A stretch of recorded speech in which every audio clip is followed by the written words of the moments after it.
முருகா வெற்றிவேல் முருகா. வேலுண்டு வினையில்லை, மயிலுண்டு பயமில்லை. என் அன்பு தங்கமே, யாரின் அழைப்பிற்காக காத்திருக்கின்றாயோ அவர் பெயரை மனதில் நினைத்து கொண்டு இப்பதிவை முழுமையாக கேள். கேட்டு முடித்த 1 மணி நேரத்தில் அவரிடமிருந்து அழைப்பு வரும், அல்லது அவரிடமிருந்து ஏதாவது ஒரு தகவல் யாராவது வந்து சொல்வார்கள். அவரை பற்றிய சில விஷயங்கள் தெரியும், சில உண்மைகள் புரியும், அல்லது அவராகவே உன்னை அழைப்பார். யார் நீ அழைக்க வேண்டும் என்று காத்திருக்கின்றாயோ அவருடன் எனக்கு பேச வேண்டும் என்று என் மனம் ஏங்கிக் கொண்டிருக்கின்றது. ஆனால் அவரோ என்னை அழைக்கவில்லை. இப்பொழுதுதான் இந்த வாழ்வின் இயற்கை என்னவென்று புரிகின்றது.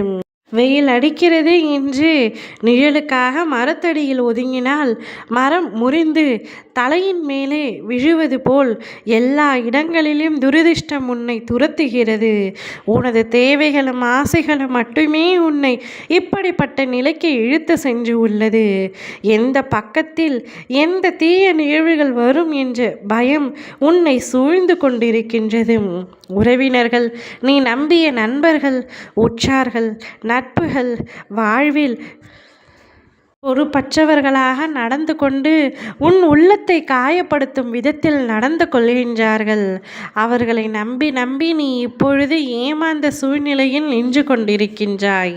இப்பொழுது ஏன் என்று கேட்க ஆளில்லாமல் தவித்து கொண்டிருக்கின்றாய். நீ யாரை நம்பினாயோ அவர்கள் இப்பொழுது உன்னுடன் இல்லை. நீ நம்பியது அவர்கள் உன்னை ஏமாற்றுவதற்காக. அவர்கள் உன்னை ஏமாற்றியது என்று புரிந்து கொள்ளாத உனக்கு இவ்வளவு காலம் ஆகிவிட்டது. ஏமாற்றத்தை தாங்க முடியவில்லை என்பதை தாண்டிலும் உனக்கு புரியவில்லை என்பதே மிகவும் கொடுமையான விஷயம்.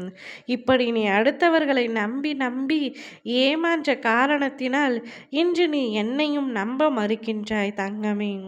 உன் சந்தோஷங்களும் உனக்குள்ளே தான் அமைந்து இருக்கின்றது. அது ஏன் உனக்கு புரியவில்லை?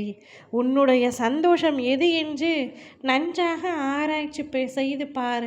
நீ மற்றவர்களிடம் பேசுவதில் உன் சந்தோஷம் இருக்கிறது என்று நீ நம்புகின்றாய். நீ மனதார ஒருவரை நேசிக்கின்றாய். அவர் ஒருவரே உன் வாழ்க்கையில் உண்மையானவர் என்பதை மனப்பூர்வமாக நம்புகின்றாய். அந்த ஒருவர் மட்டுமே என் வாழ்க்கையில் உண்மையாக இருந்தார். என் மீது உண்மையான அன்பு வைத்திருந்தார். என்னுடைய கஷ்ட நஷ்டங்களை நான் எடுத்து சொல்வதற்கு எனக்கு தோள் கொடுக்க ஒரே உறுதுணையாக இருந்தவர் நான் நேசித்த அந்த ஒருவரே. இப்பொழுதும் அவரிடத்திலும் பேச முடியாமல் என் மனம் வலிக்கின்றது. எப்படியாவது அவர் என்னை அழைக்க வேண்டும்.